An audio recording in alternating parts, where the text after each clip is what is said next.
வாங்க இன்றைக்கி பச்சரிசி மாவில் ஒரு புட்டு பண்ணிடலாம். இது புட்டுக்குழா வாங்கினேன். இது ரூ. 248 வாங்கினேன், ஆசையாக இருந்துச்சு. இப்போ மாவு எடுத்து இது வந்து நான் பதப்படுத்தி வச்சுருக்கேன். மாவு எல்லாமே சலித்து எல்லாம் வச்சுருக்கேன். இந்த மாவு எடுத்து தேவையான அளவு போட்டுக்கிட்டு ஒரு தேங்காய் திருவி வச்சுருக்கேன். இங்கே பாருங்கள், நல்லா தண்ணி தெளித்து உப்பு போட்டு பிசைஞ்சு கையில் பிடிச்சா பிடிக்கணும், உதுத்தா உதுறணும், அது மாதிரி வச்சுக்கணும். நாங்கள் ஊரில் எல்லாம் இட்லி சட்டியில் தான் வச்சு அவுப்போம். எனக்கு இந்த புட்டுக்குழாவை பார்த்தா ஆசையாக இருந்துச்சு. வைக்கிறதுக்கு எனக்கு பயமாக இருக்குது. அதனால் நான் இன்னொரு நாளைக்கு ட்ரை பண்ண போகிறேன். இப்போ நான் எப்போது மாதிரி எங்கள் ஊரில் பண்ணுறது மாதிரியே நான் பண்ண போகிறேன். இது வச்சு வெடிச்சிருச்சுன்னா என்ன பண்ணுறது? காலையிலேயே நான் சமைக்கையிலே வெடிச்சிருச்சுன்னா பயமாக இருக்குது.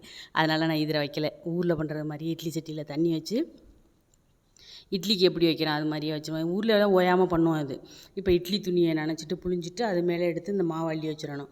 உப்பு போட்டு தண்ணி தெளித்து பிசைஞ்சு வச்சுருக்கேன்ல உதிரி உதிரியாக, அதை எடுத்து வச்சு பரப்பி வச்சிடணும். வச்சுட்டு அப்படியே தூக்கி உள்ளே வச்சிட வேண்டியதான். இதெல்லாம் நாங்கள் ஓயாமல் செய்வோம். இது எங்கள் ஊர்லெலாம்